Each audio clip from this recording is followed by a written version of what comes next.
Hello and welcome to another episode of French Trumpet for the second time. Uh, I'm Andy from AJ in France, joined by Colin as usual from French Countryside Life. Normally we like to get together and talk about stuff that is French related, sometimes not French related. It just depends. And today uh, we did record a bit, but somebody forgot to press record. That would be me. So it's definitely recording now, which is great. Yeah, I So did. I did take a photo of us whilst we was doing that. I thought you could see that. yes, very much clowns on camera. That's us. Anyway, expect more professionalism next time. And it doesn't matter. Doesn't matter Yeah, at all. yeah. What we were talking about and what we hadn't even finished talking about is your recent new house purchase. Now we actually did an episode on buying houses in France, and a lot of the stuff we did say was already been had already been said about the differences between buying a house here in France and where we're from in England, and um, I guess the differences in the legal side of things. We've already actually mentioned it, so we'll try and find the episode that we did that on and link it in the description down below.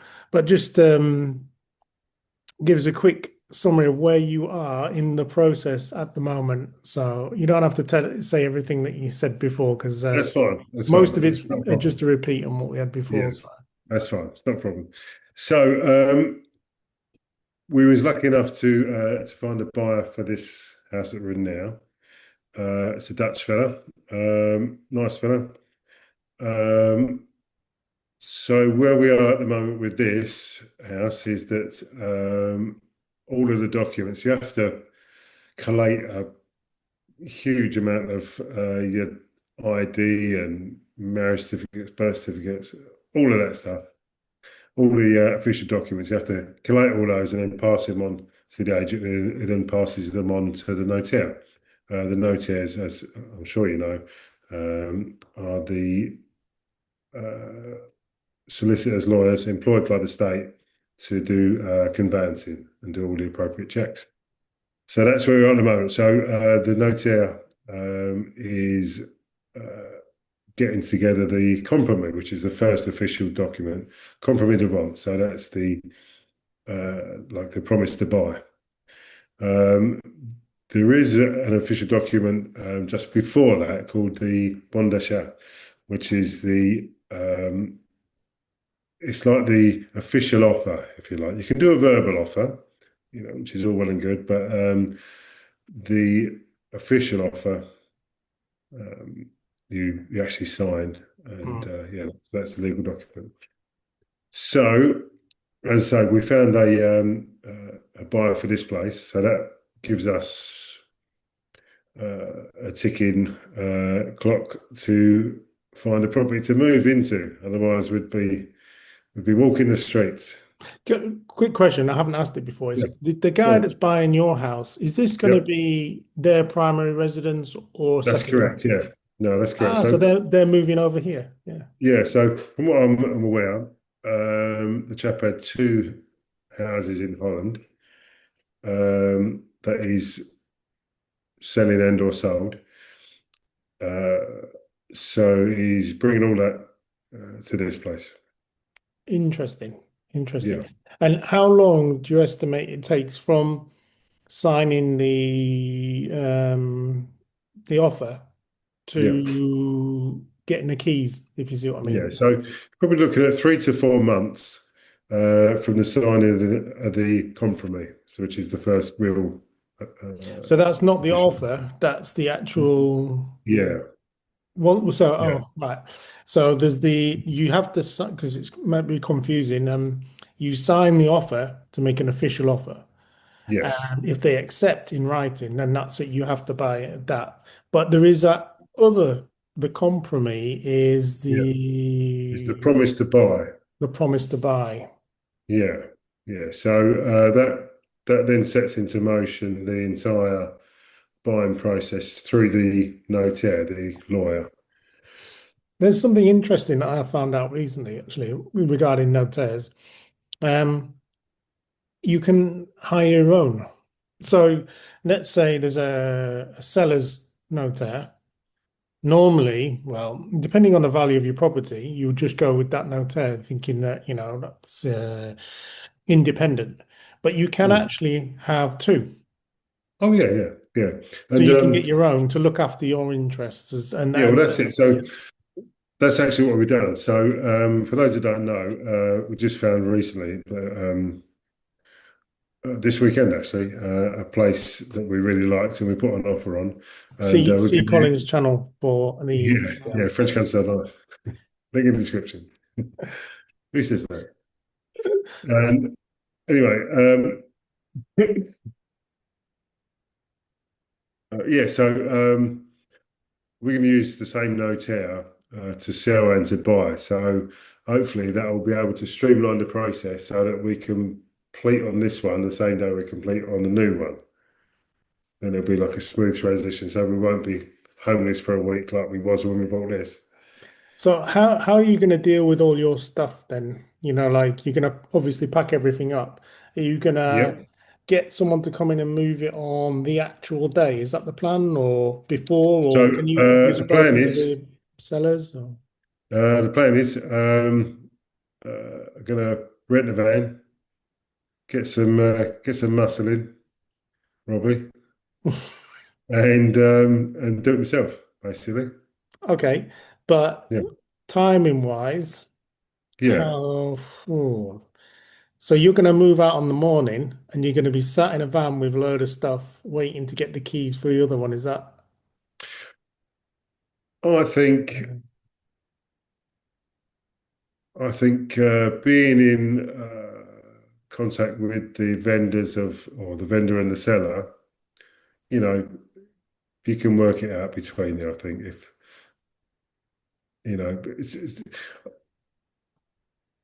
I was talking to someone the other day and they were saying that back in the UK, it was actually Graham from French House Renovation. He was saying that I think it was a brother or sister-in-law, something like that. They was moving like three doors down. They was moving three doors down. So there was actually physically How mad is that? walk, walking three doors down, with like a sofa between them. And the solicitor that they had used for conveyancing was very old-fashioned and wouldn't give the okay to go into the house until all the T's have been crossed and the I's have been dotted. So they had a big pile of furniture outside the house because the solicitor wouldn't let them go in. Oh man, I don't. So, That. but yeah, but here I think it's going to be a bit less formal, hopefully, and we'll just work out between us. Like for example, when we moved in here, um, there was a week from where we completed on our house up in Normandy to when we completed here. So we was homeless for a week, and our good friends Kath and Pete put us up in their Hmm. Jeep complex down in Dordogne. But we spoke to the lady that we bought the house from here and said, "Look, this is the situation," and she had already packed all her stuff up. So we put um, all of our stuff in the lounge here. And it's a huge lounge here. So we filled up half of the lounge, just stacked it right up to the ceiling of all our stuff. And we even brought the chickens over a week before we were due to complete here. And actually, it's funny because I said to the people that we bought the house from, put the chickens out. If you want to go in there every day, just help yourself to the eggs. Uh, so about 3 days into it, got a phone call. Found this egg, it's rock hard. I don't know what to do with it. I said, yeah, that'll be the rubber egg that I'll put in there to encourage the chickens to lay eggs. That's If you can just brilliant. pop, yeah, if you can just pop that back in, that'd be great. I just had this picture of him bouncing the egg off of the side of the frying pan, trying to get it to break. Yeah. That is a brilliant. I love that. Mm, That's great. yeah. What But about, go on. Sorry, I was just going to ask about the swimming pool. Are you going to open it this year then? right, so we're going to complete hopefully around June, July. Ah, right. So if you're selling a house with a pool, uh, it's in the contract that it's working and either winterized properly or it's up and running. And I think being a decent human being, it's beholden to me to have it all up and running for him so he can walk in and fling himself in the pool. Absolutely. So it normally takes around 2 weeks to get it to perfect crystal clear condition. The water will be clear, but the pool will be a bit dirty. So it normally takes me about 2 weeks to get it perfect. So 2 weeks before the completion date, I'll open the pool, and by the time he gets here and walks in, the pool will be up and running, and all he's got to do then is maintain it, which with a saltwater pool is relatively easy. Yeah, Um, you did an episode on that as well, actually, yeah, didn't yeah, yeah. So and then all he's got to worry about in October is to shut it down, and I'll probably do him a very good deal on coming to shut it down for him. you? Not Excellent. that I'm mercenary at all. No, not at all. No, no. Uh, Another question is, how do you think Charlie's going to adapt to moving house? Yeah, it's a good question. Um, Charlie's his dog, by the way. yeah, Labrador, I can show you. He's asleep in his crate at the moment. Look, there he is, Oh, he's dreaming as well, isn't snoring away in the background. he? Um, yeah,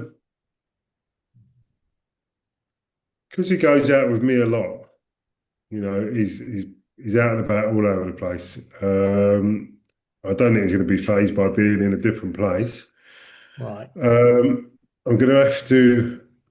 One of the first jobs when I get there is to replace some parts of the fence because some parts of the fence are falling over, and so I'm going to have to reinstate the fence. That's one of my first jobs when I get there. Interestingly, in the garden next door, there's a massive Vietnamese potbelly pig, so called Emily, apparently. Okay. So Do so that'll be interesting. you know, Um, just on that, that's not the first time I've seen a pig kept in the garden as a pet. yeah, yeah, It's quite, it's quite often done in France. yeah, yeah, I don't know yeah, why, but yeah. I was visiting my brother, and I was in the front garden, and I was just chatting to him about something, and all I can hear is this like, and I'm thinking, what is that? That's not a dog. Anyway, I looked over the fence, and the garden's completely ruined. It's complete mud. Of It's just course, mud. yeah, of And there's course, this pig running around making all these noises and yeah. snuffling in the ground or whatever they do. But it completely destroys the garden. What's interesting is the different view on pets in the French countryside. So, um, our good friends who live in Chauray, they've got a lovely gîte. Um, link in the description to their website. Um, the people next door, it's a young French couple, and they had a male and a female pig and a piglet knocking about there, and they killed the male pig and butchered it and did everything to that, pop that in the freezer. Anyway, they said to John, "Oh well, we're planning on dispatching the other two, and they've got names and they've Oh, been feeding them, and they said that we wanted to have the suckling piglet. It's where they roast the entire piglet uh, as a whole." They said, "But we have to kill the sow as well because she's going to fret so much about us taking a piglet." oh my God. Yeah. Oh So my God. anyway, they said to John, "Did you want to come and help?" He's like, "No." No. Of course not. Of course Oh, not. I'm not going to do that. do you know, funny you should mention it. When I came to France and I started, after being a couple of years, my dad had passed away. I got to know my mum's neighbour really well. And I said, right, I'm gonna have to, if I'm gonna stay here, I'm gonna have to start to integrate into society. And God, it's different in the countryside. Oh yeah. Oh my goodness. And there was things that just seemed so alien to me then that just normal now. And that's like it was about got to be about 11 o'clock in the morning. We went to this guy's house and we went into his basement and he had like a wall in the basement, which was you could open the whole wall. It was a hidden like Mm, thing. And inside there was all these barrels of strange stuff that I haven't got a clue what there's, and a couple of fridges in there and a long table in the middle with benches. And nice. 11 o'clock in the morning, and he's like, right, well, little glasses of white wine. We're all having white wine at 11 o'clock in the morning. I'm thinking, geez, this is a bit early. And now I realize that around 10:30, 11 o'clock, that's the done thing. Because when I started Mm, then, and I got a job here, and we go out and we go to farmers fitting solar systems and all that business. 10:30, 11 o'clock, the farmers would come out with either a beer or a glass of wine at that time in the morning. And I'm thinking, this is really alien to me, coming from a culture in Britain where, okay, people say it's a drinking culture, but it's not the same sort of thing. Like you in the wouldn't you appropriate wouldn't places and times, isn't you wouldn't it? stop at 10:30 in the morning to have a If you glass did, of you white got wine. issues, didn't you? Well, not only that, you'd probably get sacked, let's be Yeah, honest. yeah, of course, yeah. And I remember doing this and doing this, and then sometime, not too much, like it's only one like little shot of white Mm, wine, but it just seemed weird. And then yeah. the only people that would refuse it were the people who were professionally driving like lorries or Mm, diggers and stuff. Because if anything happens after that, and they say, right, we're going to breathalyze you, then they're in trouble. But mm. most trades at that time, and I'm like, wow, that's crazy. But When we lived another up one of in, the things was going yeah, back to what you just said. I know we haven't got much time, but um, my mum's neighbour said if I go and help out this farmer, I get some free pork. And I was like, all right, interesting. What's that all about then? So I went there and he opened this other shed and there's like four blokes in there just chopping up pigs. And I was like, nah, I'm out. See you later. yeah. I like pork, but I don't like it that much. And I was like, I'll just buy it, Yeah, yeah, you know what I mean? it's not for I me. just popped to this. If it's not in a plastic tray covered in cling film, Exactly. I I don't want want to to know. distance myself from what it actually Yeah, is.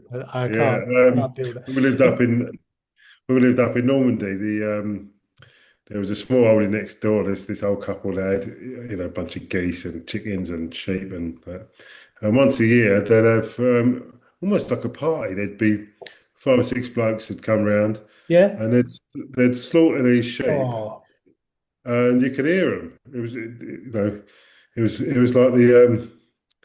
like the Silence of the Lambs. You could hear there's them. there's a Paris. yeah, a friend of my mum said that her neighbour in her old house used to keep rabbits and breed them all year or whatever Yeah, it was. And then by the end of the next season, she'd kill them all and skin them all. And yeah, she used to call it taking off their pajamas. And it is right. skinning a rabbit. And I'm Yeah, like, oh, I yeah. just, I mean, I can't by the do end of it. the day, there'd be maybe 10 or 12 sheepskins laid over the fence, Yeah. drying with like blood and stuff all over them. Yeah, and they're all Yeah. I mean, I know some people say, well, you've got to know where your food comes from and all that yeah. nonsense. No, no, it's Uh, fair enough. it is to a degree. I practically know where it comes from. Doesn't mean you have to get involved. Likewise, I don't treat my own sewage. I don't go out in the garden and, you know, I pay someone to take care of that, Yeah, I don't yeah, treat my own drinking water either, but I know that somebody does, so I pay them to do it because I don't want to do it. So yeah. for me, it's the same as that. Mm. I'm not going to start my own sewage company or put all my own effluent in a bucket and treat it before discharging it into the water source. Right. So Do you know what I mean? But Yeah, when they say, "Oh, you should know where," I know exactly what happens. And I wish I could be a vegetarian, to be honest. I honestly, just for the yeah. animal side of it, but But I'll tell you what, oh, not so long ago, a couple of months ago, um, I planned like a Sunday roast, this British thing, Sunday roast, roast potatoes, Yorkshire puddings, da da da da, all of that. And we'd we bought a chicken, and when I opened the chicken, it just didn't smell right, you know. I thought, hmm, "Oh, this is a bit iffy. Just cancel. didn't, yeah, just didn't smell right." And it's not worth taking a chance. So we launched the chicken. We set the chicken free into the world, and uh, we had a Sunday roast, but with no meat. Hmm. So we had like Vegetarian Sunday roast. yeah, and I'll tell you what, it was just as good. Yeah, It really was just as good. My favourite is the Yorkshire puddings and the roast potatoes. yeah. I'm going to say up there that I've got to with a bit of admit, mint sauce, love it. I don't normally like a roast dinner. So for me, it just, I don't know if maybe it's the memory of, I think it's more the memory rather than the actual taste of Right, it. It's just right. like being forced to sit down with your family all the time. And I Mm, don't know, it's just a thing for me. So I'm not really keen mm, on them. But I really right. like Yorkshire puddings. And I don't know if you Yeah, know, but in Yorkshire, the Yorkshire puddings is eaten as a starter. yeah, yeah. But so when meat was scarce, it'd fill you up, wouldn't it? Yeah. Yeah. Yeah, But that's the original way of doing it. And you would have like the Yorkshire pudding with yeah. either mint sauce or onion Mm, gravy in or a lovely. mixture. So you, Mm, you do your gravy and then you put your mint sauce in, and that would oh, be lovely. and it's interesting because my mum has got some Yorkshire pudding tins, and I remember my grandma having those Yorkshire pudding tins, and Yeah. apparently it was her grandma. So these Yorkshire pudding tins must have been from the 1800s. I was going to say easily 100 years old, isn't it? 150 years old. Yeah. And yeah, just it's just crazy the how it gets passed down, but it obviously stops here Mm. because I ain't gonna use them. Yeah. So Okay. it's a bit of a shame, really. But I think my brother might take them on. I think, but Yeah. yeah, yeah, Yorkshire puddings. Oh, Yeah. I love Yorkshire puddings. That's nice. Curiously, that they're called Yorkshire puddings because they've never been a pudding, have they? And never will be. So when you say pudding, you probably mean like a dessert, don't you? Like a dessert, yeah, of course, But yeah. what about steak and kidney pudding? That's true. That's true. Savoury puddings, yeah, of course. That actually reminds me of a really great podcast I listened to, completely off at a tangent here. No, sorry, not. The Millennium Dome Diamond Heist. Yeah, Do you remember yeah, that I'm in aware of that. 2000 Absolutely, I do, yeah. I think it was Or just 2000, 2000. wasn't it? Yeah. And the old time geezer he was going to ram a JCB through the gates basically and just Mm, take the world's largest diamond, which was the Millennium Diamond at the time. mm, But um, anyway, before that, little known, he tried to do an armored car robbery on his own. And what he'd done was he'd got a load of Fray Bentos pudding pies and spray painted them black and and put like double-sided tape on and stuck them on the back of an armored car and told the geezers in the car that they were mines and he was going to blow. Limbic lines. Yeah, he's going to blow the truck unless they got out. Yeah. But what he hadn't reckoned on is that just before that, he'd done a road rage incident with his geezer coming up to the armored car, who had followed him, saw him got out of his van to do the robbery. While he was doing the robbery with these Fremont Bentos puddings, he'd got out and taken the keys out of the van so that he couldn't get away. So he got nicked for his Fray Bentos pies. And then he went on to try and do the Millennium I Dome. mean, I mean, he gets an A for effort, though, doesn't he, really? Ah, brilliant. Absolutely. This is a top quality story. Brilliant. Anyway, that was a bit of a Yeah. digression, but anyway. So, dragging it back to topic. So, we did talk at some length in the unrecorded section of this video about the diagnostic. Oh, yes. Yeah, Let me which ask you a is question. How go long does ahead. it last for, Colin? How long? It lasts 10 years. Ah, Yeah, it lasts 10 years. Yeah, did you not that's know? actually longer than I thought, to be honest. Yeah, yeah. Because I thought it was 4 years, but it's 10 years. Wasn't there something you had to renew, or There was. I think it what was was the that? phosphorus pump. That's it. Yeah, Yeah, it was the that's right. phosphorus pump. That does last 4 years. That's what. Yeah, that's what put me off. Yeah, so that lasts 4 years.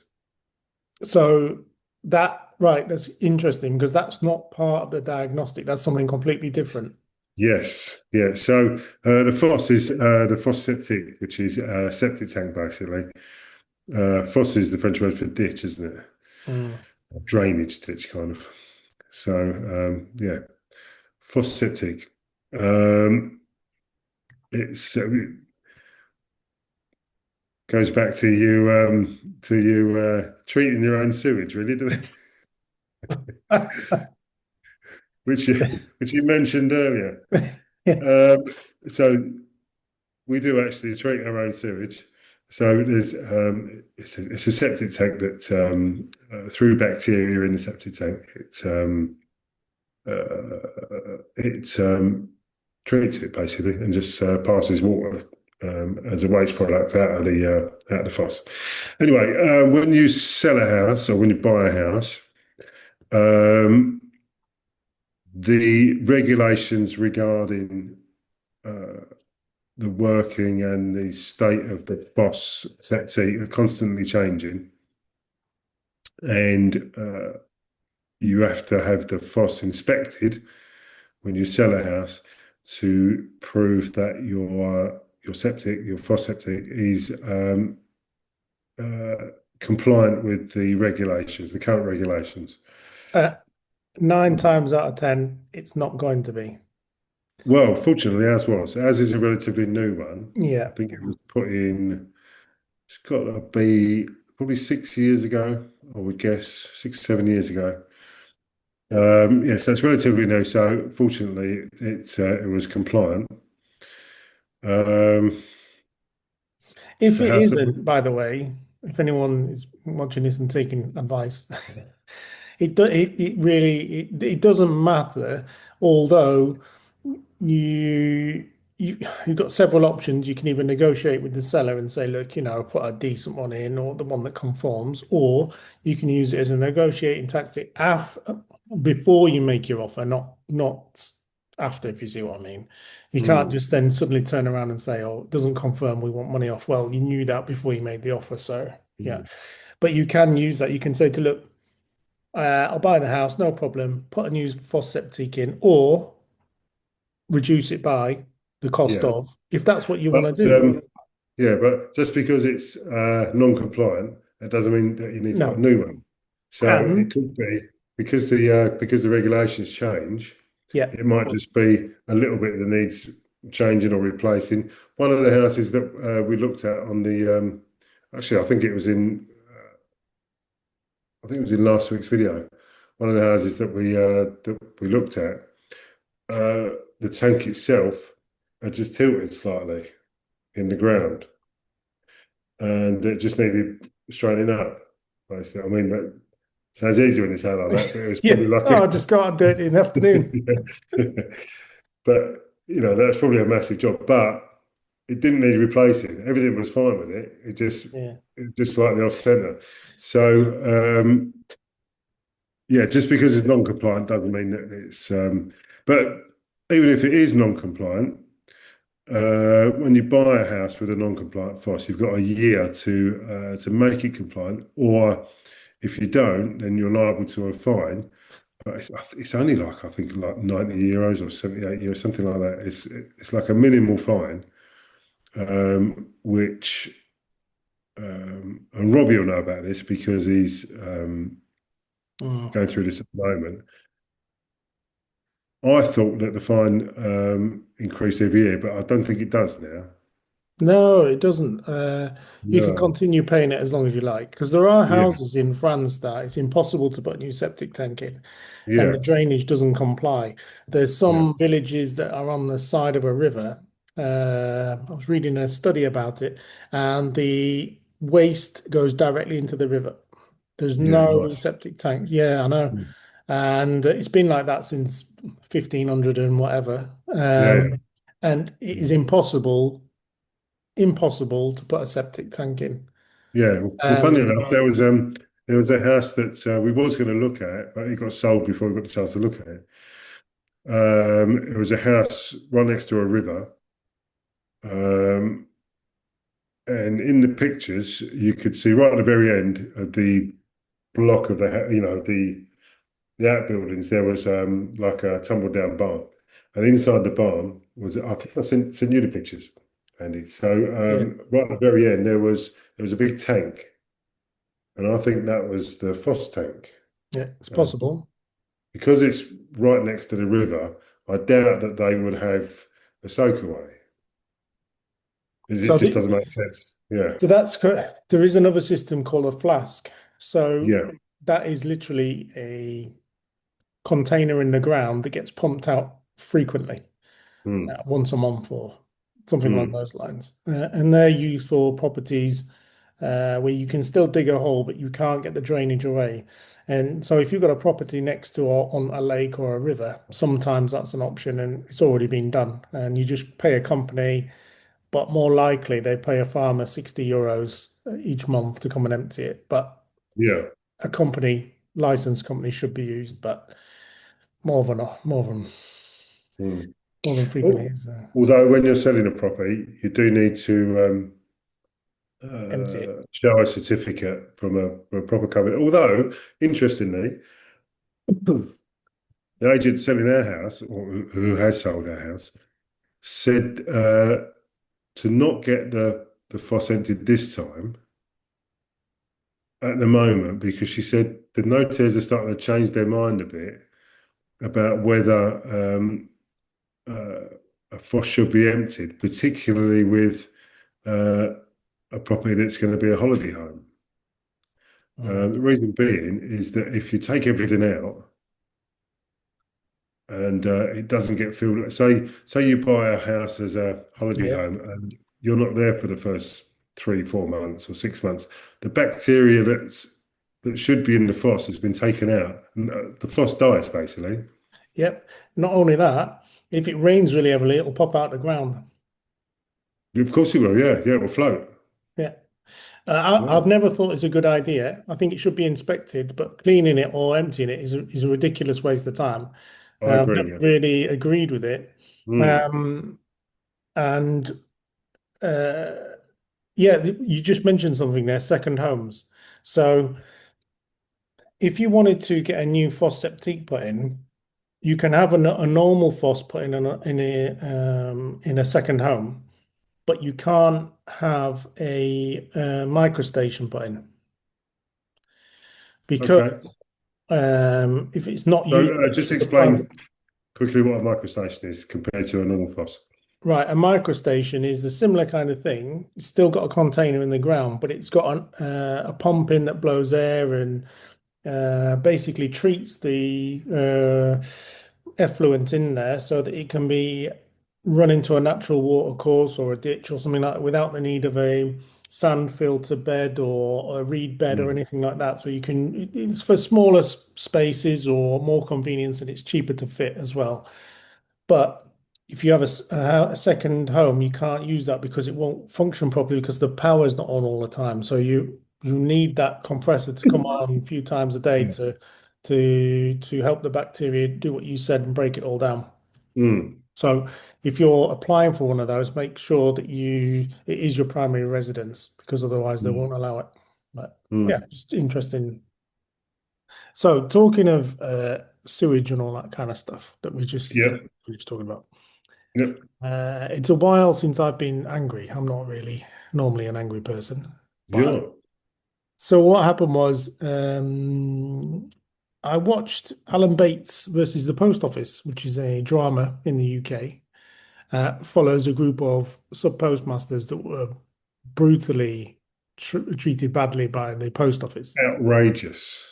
It's unbelievable. And when the drama is pretty good, but the time limited. But when you actually look into it, and I've done a bit more research. Oh my God, People it's died. People, people died from it, people died, literally. Yeah. and it's just Yeah. it. So for someone probably outside the UK, people wouldn't be aware of Yeah, that. So just give a summation of this is the really of what happened. so. The post office delivers the mail but it also does other stuff. So you can have a bank account, you can get your pensions from there, your all sorts of financial stuff goes through it. And you find sub post offices in little shops all around the country. So you can go to a small village, they have like the village shop, and then there's like a counter which is part of the post office. And inside that is a someone called a sub postmaster, and his or her job is to look after that, and their responsibility is that sub post office, and it gives access to people in remote locations to services which they need, really, pensions and benefits, all that kind of stuff. And what's happened was in early 2000s, I think, the post office, right. So the post office used to be a government agency Mm. and it was turned into a limited company. It's a limited company, but the sole shareholder is the UK government. And that's one of the problems. It's seen as distance from government, but it isn't really. It is the government, but that break in between is what's causing a lot of problems now with the compensation and stuff. So they introduced a new computer system in the early 2000s, and people were finding shortfalls at the end of the day when they were cashing up. It wasn't their fault. The computer system was broken, and it's a computer system made by Fujitsu. And anyway, it took about 20 years, somewhere along those lines, 2018, 2019, or maybe not 20 years, but certainly over 10 Mm. years for Yep. it to come to light, go through court processes and all that kind of stuff to find out that all these people, some went to prison for crimes they didn't commit, a bit like the A-Team, and and then some people killed themselves. People lost Mm. their houses, remortgaged their houses. It's a massive injustice. It's unbelievable. And yeah, so I watched this mini series, and that really made me mildly annoyed. And for me, that's Mm. quite a thing. And the injustice of it was just insane. And to this day, they still haven't received their compensation or the right amount. And the government, even this government or the government before, it doesn't matter which side of the government, the political spectrum you're on, they just don't want to pay out the money. So they're hoping that they're going to drag it out, a bit like the compensation for all the stuff. They drag it out so people die or whatever, Mm. and so they don't have to pay out as much, which is horrible in itself. But they're still doing that now, and it's still going through the courts now, 20 years later. Mm. Anyway, off the back of that, I thought, you know what, I'll give Dirty Business a run. And that's the name of another mini series about the pollution in the UK waters. And my goodness, after episode one, I was angry. Yeah. Small children dying needlessly due to profits of large multinational private equity firms or whatever that have bought our water industry as a cash cow, basically. Yeah. And it's Well, still once going again, on. it's yeah. Once again, it was a state-run utility Hmm. that was sold off probably during the Thatcher years when they sold all the family silver, didn't they? Yeah, well, yeah, obviously. But Yeah. the problem with it is nobody's got to grips with it since. I can deal with the fact that a mistake was made, and it was a big mistake. But nobody's sorted it out. And this is like basic stuff. You read that in sub-Saharan Africa, it's difficult to access uh, safe to drink water. Well, Mm. it's exactly the same in parts of England, even As now. well. I remember seeing a series. Talk about miniseries. There was a series on the scandal in Flint, Michigan. Yeah, from the fracking, wasn't it? Um, Oh, no, no, this was Walter. It was something to do with the pipes. I don't know whether it was lead pipes or. And there was years and years of nothing to see here, nothing to see here. People were dying, nothing to see here. Oh, actually, there is. yeah. But it's the same Um, story, although, yeah, I yeah, mean, greed and big multinational corporations. But yeah, none of the governments have had the cojones to stand up to them and say, look, you need water is basic need. You need to mm, sort this out. mm. And when you watch You wouldn't this, think come, you wouldn't. Sorry to interrupt you. You wouldn't think that water could be privatized, would you? you'd like to think not. How can You the know, supply of water. something so vital be? It's like privatizing air, isn't it? Yeah, exactly. There's And one of no. the companies, it's an Australian multinational. And one of the whistleblowers said, as soon as they took over, you had to go to management level just to get a pen. Everything was Yeah, cut back just to yeah. maximize profits.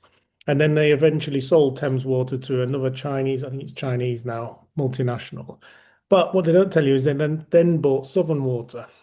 So they Mm, now run Southern Water.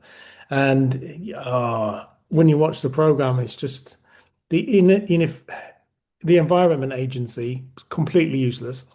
mm, Which, if anyone's watching from outside the UK, it's the regulatory body that looks after anything to do with the environment, but mm, specifically discharge into rivers.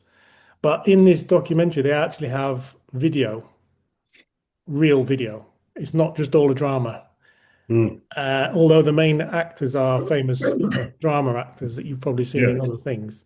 Mm, The actual video of stuff is, and then one of the main cases in is the death of a small girl just from being exposed to E. coli from sewage being discharged on a beach. And you just say, "Oh my God!"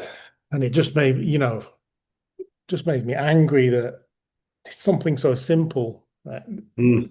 that should be, and it's just all farmed out to multinationals, which I don't really like, to be honest. Anyway, Just so that going back to what you were talking about, the post office. This all came about because um, the the post office tried to or introduce a new um, computer system. mm, Now, I've just been reading about Elon Musk, who says he's been saying on a podcast, on an interview, that retirement is going to be irrelevant. It's going to be, he said, that there's no point in saving for your retirement because in 20 years' time, there's going to be a world of abundance and it just won't matter. So, so he said by 2030, AI is going to be so powerful, which is 4 years away, right, yeah, go on. that he said we're only a couple of years away from AI having more intelligence than all the humans on the earth put together.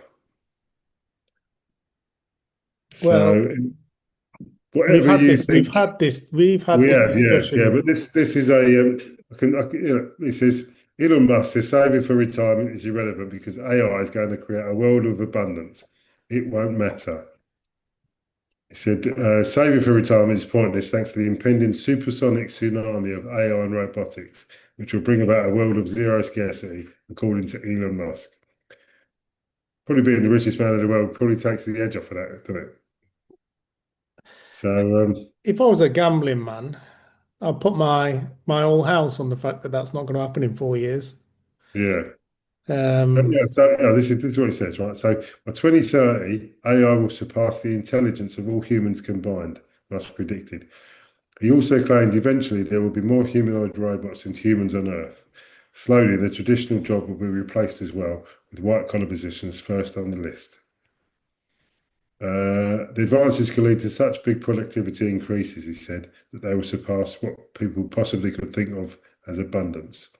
Rather than a universal income, everyone will enjoy a universal, you can have whatever you want income. In the future, he claimed, in this world, the link between individual wages, savings, and living standards no longer makes sense.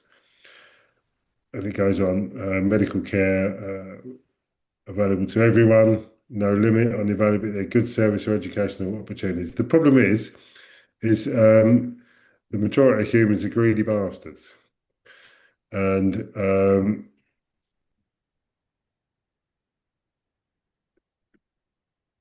everything's never going to be enough. No. Well, even if it is, all right, they did an experiment. So what they did was they got some white mice in a lab, obviously, Yeah. and just gave them anything they wanted for as long as they wanted, just to see what Mm. would happen. And eventually, they were all dead Mm. because they just stopped breeding, Mm. just not interested. It just that's it. Just ends the race because there is no. Would you like a life where there's no sense of achievement, where there's everything given to you, and you don't have to work for anything? There's no sense of accomplishment. There's no goals to aim at. There's nothing like that. You know, Mm.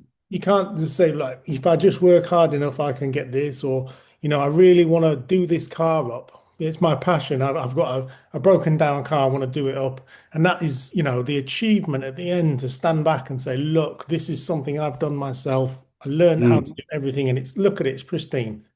That won't exist. Is that what I Mm. was saying? You just say, get me another car, and then Mm. you'll get a car. Well, Mm. what kind of life is that? No, Who you no, want? no, I completely agree with you. Sounds like hell to me. It's it's a it's a utopia, but it's such a superficial and shallow utopia, isn't it? I mean, what's the point in that? Is the Yeah. point in that? There's some Yeah. things that aren't like I really enjoy in like spring or summer doing the cutting of the grass because it's so different from winter. And you get the smell of the grass, you get everything changes, everything looks different. Mm. Imagine just not having that, just Mm. like everything is just a sunny day where the grass is always the right length. It's Oh, just really? it's just existing, isn't Uh, it? it's not for me. It's not a future I'd want. And Yeah. I Yeah. I don't think a lot of people would. I think some people would. I mean, if you said to someone, look, your life is so, or their life is so bad, does this look good? Yeah, that looks good because it's infinitely better than where they are. But then, and I can give you an example of this. A lot of the time when I was in London, we used to see and deal with a lot of people from Middle East Mm. who had so much money, it wasn't a thing. Like Mm. they don't really have to think about money. They've never had to Yeah. earn it. We've been born into it. Their outlook on the world and their outlook on other people is completely different to you and I.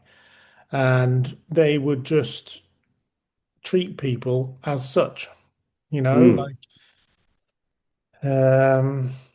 I remember one guy was so rich, he went and he had people living in his house, and we to look after it when he wasn't here, and he was very rarely in London, and it's directly opposite the Saudi Arabian embassy, I know. and just near Shepherd's Market. And Yeah, on the guy who Curzon lived Street. there was super nice, but Mm. he lived there all the time, and he just looked after the house for this guy who used to come, and he was super rich. Anyway, I remember getting a call one day from JCT 6000 or whatever the name of the company is, that provide the supercars or to the rich. Said, Yeah. look, we've had this Ferrari here for whatever his name is for about 3 months now. Do you want it or what? What do you want to do with it? And he Mm. said, all right, I'll come and get it. So he came and got it, brought it home. And this guy came to visit and he said, right, okay, I'll take it up. So he drove from the Saudi Arabian embassy to Park Lane, Mm. which That's is about 100 meters. 50 yards. Yeah. Yeah, Yeah. exactly. He got out, just left the car where it was and said, don't like it. Yeah. Not can you take it back for a refund? He just called the guy at the house, said, come and get this car. I don't like it. Yeah. And he wasn't interested in what happened to it, what happened to the money afterwards. No, no, it's different. Yeah. And that's just a different life. And that's the kind he is living the kind of life that Elon Musk is talking about. Yeah. Yeah. I'm not sure I'd want that life, to be honest. No, Really wouldn't. no. Some people would, I suppose, wouldn't Really? I'm not sure. People say they they? would, but Yeah, I'm not yeah, sure they would. yeah, yeah. Interesting, though, isn't it? I mean, what's the alternative to that? If you're of a mindset that you like to do stuff and create stuff, would that not then give you the opportunity and the resources to be more creative and more,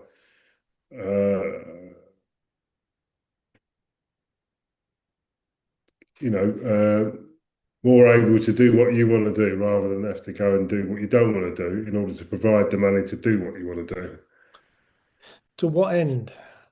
That's the question. Yeah. If at the end of it, I've rebuilt this car and my neighbour's got one just exactly like it, and all he did was say, I want a car like that. Mm. Uh, no, because the process is with a lot of things, like with life, the journey Yeah. is it, you know, Mm. there's no destination. The destination is you're done. So it's all about the journey. And I think it would be similar to that as well. Why do you want to, like, well, I was reading Richard Branson's autobiography, Right. and he says, this is when he's writing, he says, look, why do you want to arrive at the end of your destination with all the money and with everything in perfect order? He says, I want to arrive there, skidding in there with literally nothing left because I've just lived it all to the max. Yeah. Yeah. Yeah. Because you can't Spend it do all. anything with it No, afterwards. spend it all. You can't take it with you. That's what they Yeah. say. I'm not for a second intimating that he's going to just get rid of all his stuff before he dies. I'm just saying that, he's going to do everything that he can to enjoy his life Mm. before that happens. Mm.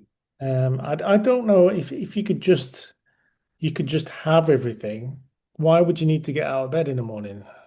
Mm. You know, maybe that's just Yeah, I me. mean, I've for the past 30 years, I worked around some very wealthy people. And you would think that they would be walking around shaking people's hands and slapping people on the back, going, "Oh, I'm so happy." But they're Yeah. not. They No. just they just have different problems. You Yeah. know, people like us worry about paying the phone bill, and people like that worry about different things. They don't worry about paying the phone bill, obviously, but they worry about their health. They worry about um, have they got the right amount of money in the right places to make more money. Oh, Yeah, they're just different problems. That's all. more money, more problems. There you go. I reckon there's a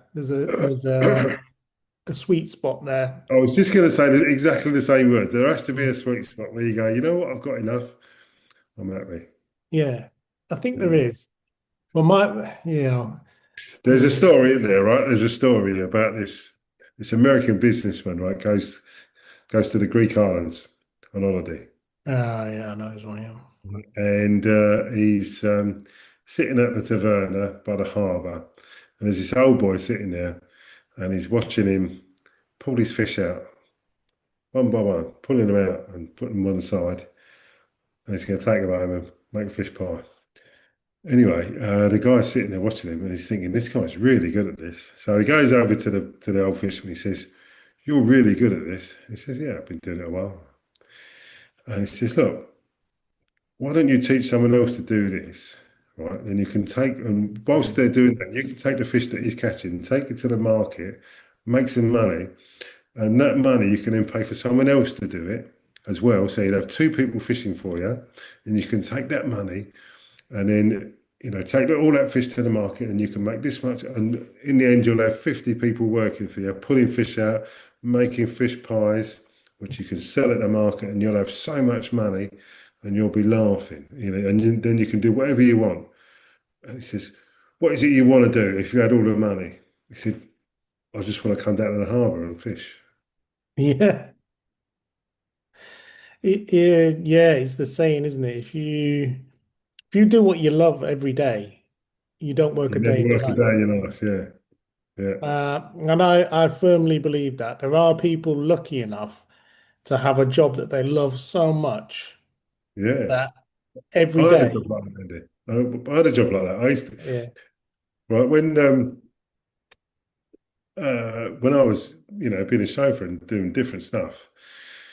Um, uh, people used to ask people used to ask Jane what I do for a living, and she used to tell them he just he just spends all day mincing around in a flash car, and that pretty much summed up. Yeah, people used to pay me to drive a flash car around.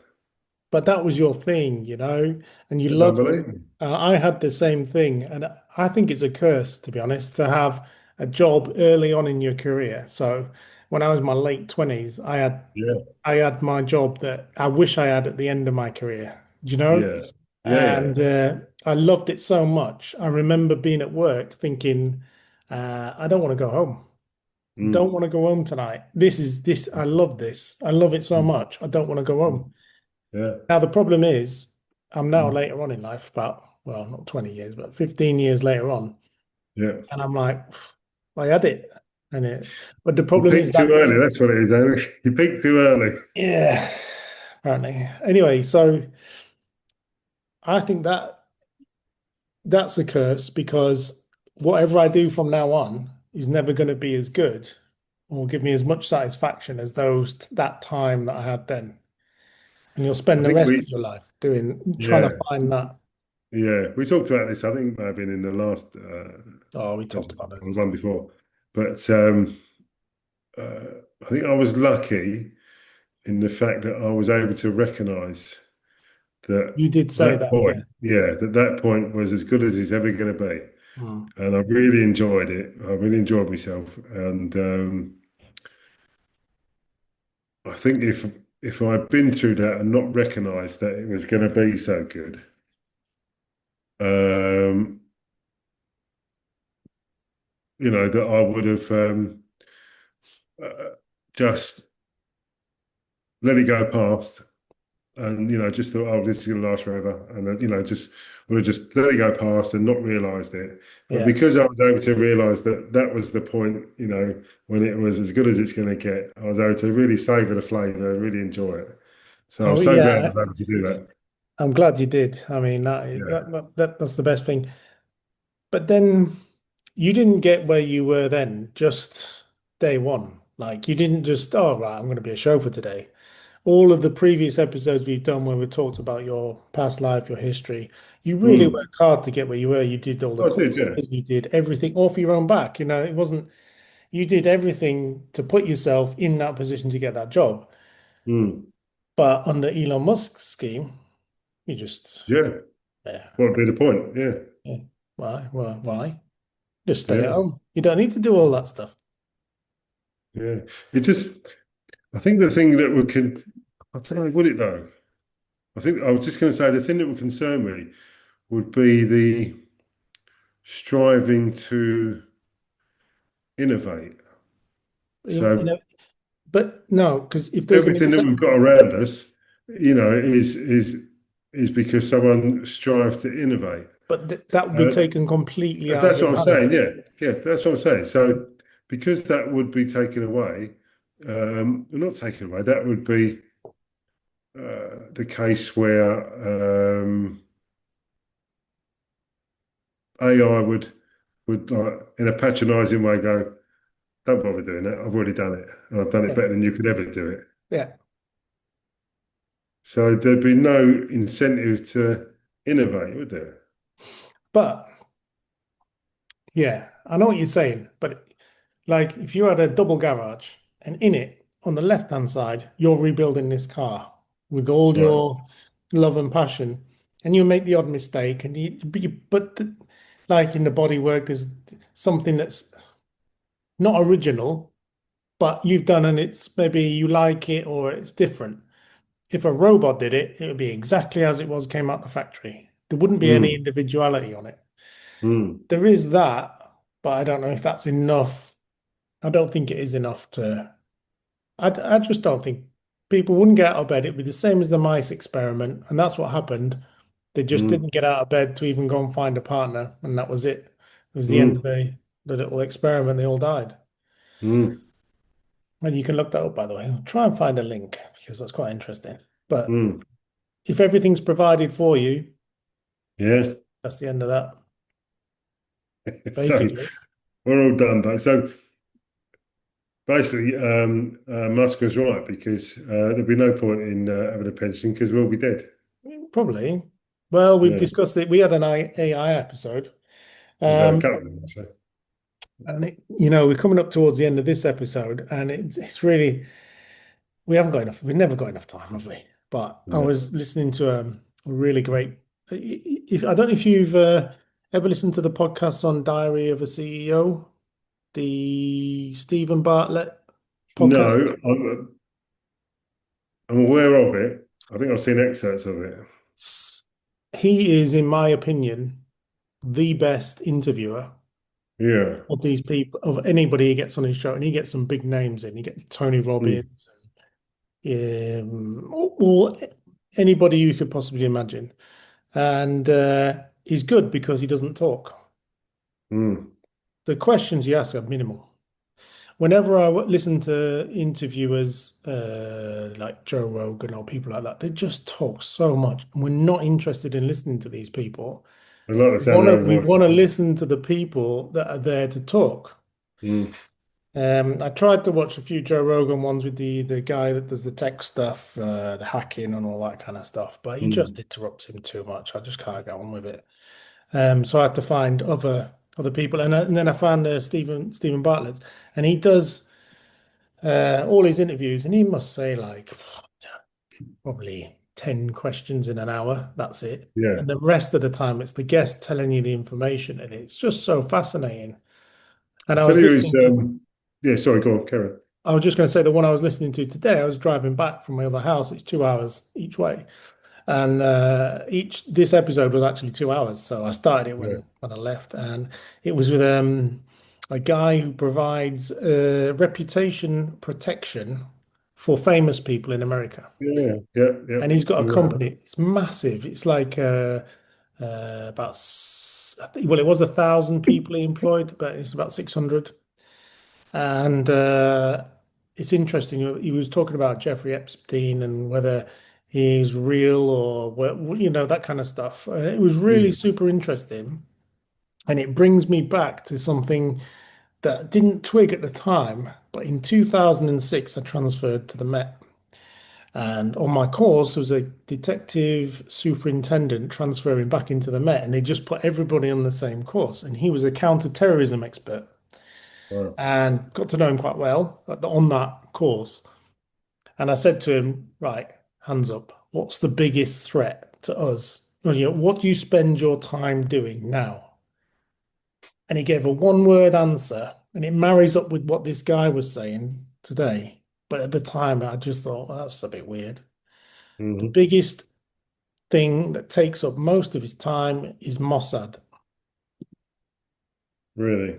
And at the time, I was 27, 26, and I was like, that's a weird answer. I was Mm, expecting Islamic terrorism, far right terrorism, homegrown terrorism, and he says we yeah. just spend most of our time chasing around Mossad.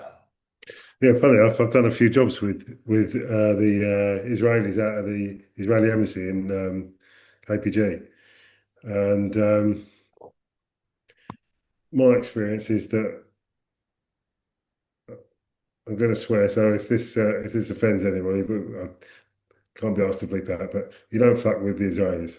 No, and I actually was stationed at the Israeli embassy a few Yeah, times, yeah. and they're weird. Not outside the fire station. That entrance. No, It's no, outside there. that's Yeah, the other side. yeah. And I also there's a special place in North London. I can't say the address. One, because I can't remember it, and two, I'm not allowed. Right. And it's full of ex special forces Israelis, and it's one of our checks that we have to go and make sure that everyone's all right. It's mental. And Yeah. there's no other country that gets afforded that whatsoever. It's just Yeah. literally the Israelis. Mm. Um, I'm not saying there's anything wrong or anything like that. It's just they're everything they do is, I don't know, controversial and secret or whatever it Mm. is. But I remember Mm. I was stood outside their embassy one night, and one of the guards came up and said my name, including my middle name, which the only time I've ever used my middle name is on my passport. Not only that, it's not Please even, tell me it's danger. yeah, wasn't even in my work records, not on my Mm. payslip, not on anything. The Mm. only possible place that could have been, it's not on my name badge, nothing. And I'm just wondering whether they said that just to make sure, because they can't have anyone stood outside their embassy fully armed if Yeah, they that don't know they who they don't. are. Yeah, yeah, So they obviously know who I am from the moment I get there, but how they know, I have no idea. But because yeah, it's not, obviously, it's not from the job computers, yeah, it's from somewhere else. But mm, nobody else knew my middle name, and yeah, it was never on any records, nothing official. Never. But he specifically spoke to me and said my middle name when he talked to me. mm, I didn't even have a name badge on anyway. So, yeah. and I'd only Yeah, been there that's one it. day, So, one day. It's my first day. Mad. So yeah, they from putting things together from what that guy said to me way back in 2006 to that to what I was hearing on the podcast or other stuff I've seen as well. Like I know mm, somebody who was on the protection detail for the Israeli ambassador, mm, and they would not tell them what they were going to do. Never. So they'd say, right, okay, what are you doing this morning to the protection team? Right. And they'd say, the British protection team would say, right, okay, because it's their job to look after him. yeah, They'd say, what are you doing to the ambassador? What's your plans to the staff of the ambassador, who were all special forces from Israel, Mossad and all that? mm, We're going to go to the gym. So we're going to come out of here and we're going to turn right and go to the gym. Everyone mm, like queued up, all the cars parked, protection was ready. Comes out, turns left. Always, always, yeah, always, always. Didn't trust anyone. But you can't blame them because they did have an ambassador shot and killed in, was it yeah. Barclays, not Barclay Square, Mm. what's that? Everybody wants to kill him. That's why, isn't it? Yeah, but yeah, they're the architects and the designers of Pegasus 3. The that's the mobile phone hacking tool that the Saudi prince used to hack Jeff Bezos's phone to find out he was having an affair, which is when it all came out. And Jeff Bezos then did a public announcement to say, "Yeah, okay, I'm having an affair." But he was blackmailed by the royal family of the Saudis, because they had just killed Khashoggi, the Oh, yeah, journalist. yeah. Yeah. And Jeff Bezos was the owner of the Wall Street Journal. Yeah, that's right. And Mm, they were running, Khashoggi was a journalist for them. So they were doing stories and on it and all that kind of stuff. So they hacked his phone, released the evidence of the affair to discredit, well, not discredit, but put pain on him to do. yeah. Oh, it's crazy. There's so much that goes on that you don't know about, isn't there? Oh. If you get all your news just from the mainstream media, they tell you exactly what they want you to know and nothing more. The problem is, out of all of it, I'm glad we've got the BBC and people like that, because if you didn't, you wouldn't have anything authenticated. You know, like Yeah. I had this discussion with my Mm, mum. I said, she was saying to me, oh, well, it's just the bloody BBC, they're all like that. And you just think, well, hold on. They've got rules to follow. And if they mm, can't back up what they're saying, they can't say it. mm, Anybody on YouTube, like us, we can mm. say anything we want. Yeah. Everything we just said in the last hour can be completely made up, and nobody will have any oversight and can't come back at us. Well, it's not the case. For This for is the what no one BBC. watches, really, isn't Yeah, exactly. it? But the BBC, you can't do that, you Yeah. know? No, there is Um, that. so if they say something on the news, then it's probably actually happened. If we say something, there's a 50-50 chance it probably hasn't. There's a good chance it may have happened at some point. So if you're the kind of person that wants to get rid of the BBC, be careful what you wish for, because Yeah. then who do you believe? Yeah. There is that. Oh, excuse me. And on that note, So, and on that so note, it's too late for you, isn't it? It's too late. no, no, I think, um, yeah, just haven't been sleeping so well lately with all the dramas in it. So, yeah, getting old. Well, you'll sleep tonight. Just if not, just rewatch this. And you'll drop it. Right, shall we wrap it up then now? Yeah. Okay then. So, I wish you'd have seen the first 40 minutes. It was really good. But anyway, not to worry. All right, so thanks so much for watching. If you like the video, a thumbs up, that'd be great. Press the notification bell so that you know when there's new content. Um, maybe think about subscribing if you're not subscribed already. So all that leaves to say is it's goodbye from me. It's goodbye from him.